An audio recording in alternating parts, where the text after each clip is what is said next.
Alright, so we're going to show you how to diagnose a motor not working. So we've got a full display, everything comes on, and we hit the throttle, and nothing happens. When we go for the pedal assist, nothing happens. Okay? So what I'd like you to do is each one of these brake levers has a brake switch wire coming off of it. This is your brake hose, this one's your brake switch. And if you look, there is a plug right here. So we want you to unplug that left brake switch. Then we want you to unplug this brake switch. The brake switches all have red plugs on them. Okay? Then come back. Shazam! We got power and we got pedal assist. Okay?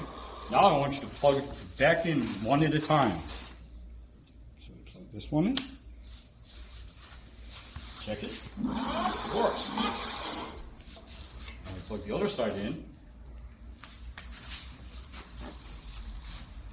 It does not work. Leads me to believe this brake switch is bad.